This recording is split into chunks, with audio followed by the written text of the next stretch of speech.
Numbers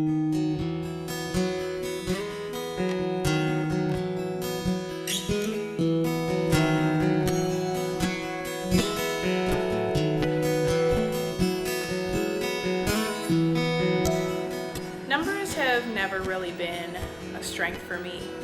I can remember sitting in math class as a kid and barely keeping up with the lesson, and that may have had something to do with me doing more doodling than calculating on my paper, but in high school I always wished that there were more functional buttons on the calculator so that it would do the work for me.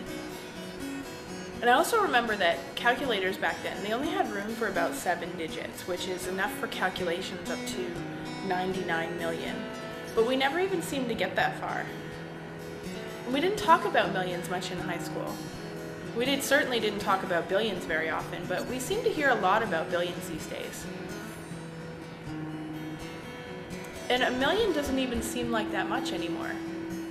It's a billion that can turn heads, and it's really fascinating to us, but I don't think that a whole lot of people understand how big a billion is. A billion is 1,000 million. And I read somewhere that if you were to count from 1 to 1 billion straight through, it would take you 95 years. And somewhere else it said that if you made a human tower of 1 billion people, it would surpass the moon. But my favorite is 1 billion seconds ago. Take a guess at how long ago 1 billion seconds ago was. And if you guessed the year was 1980, then you'd be right. And I wasn't even born 1 billion seconds ago. And it's hard to comprehend. And that's why our eyes glaze over when we hear things like, the world's population is 7 billion people. And that's a lot of people. I mean, even the population of Canada and the US combined is half of 1 billion. And what's really hard to grasp is when we hear things like 5.6 billion, that's 80% of this world's population, struggle to get by on less than $10 a day.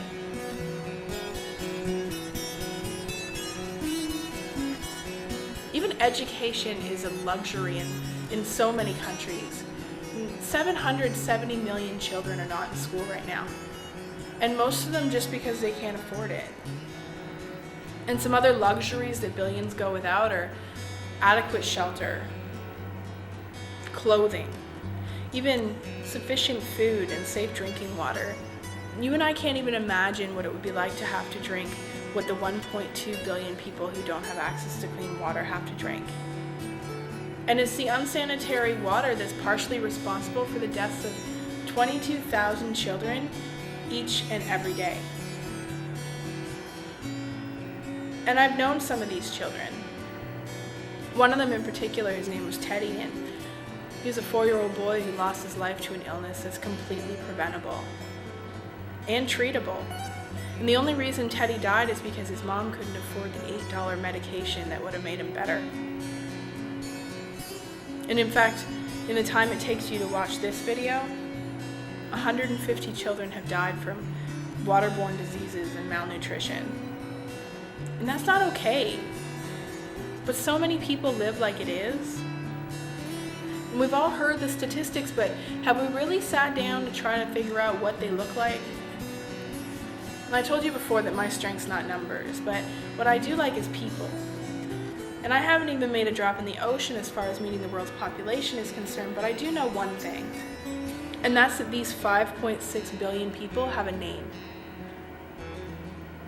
And the ones that I've met and have been privileged to know, they make these statistics come to life because they're not just numbers. They're people with a story to tell and a life that's far too valuable for me to sit back and watch them struggle when I could do something to help. And I may not have a lot to offer, but what I do have, I'm excited to give. And that's why I've decided to serve as much as I can for as long as I'm able. And part of that is by moving to Kenya so that I can offer my time and my talents to people in need. And when people hear this, they often say things like, "You're brave," or "I wish I had the guts to do that." But the Bible says things like, if you see someone in need and have the means to do something about it, but turn a cold shoulder and do nothing, what happens to God's love? It disappears. And so how can I stay here when I have the ability to go? I may not be part of some massive organization that's meeting the immediate needs of millions, but I know people that are doing their part every day through teaching and mentoring and healthcare, even construction, feeding programs, well drilling.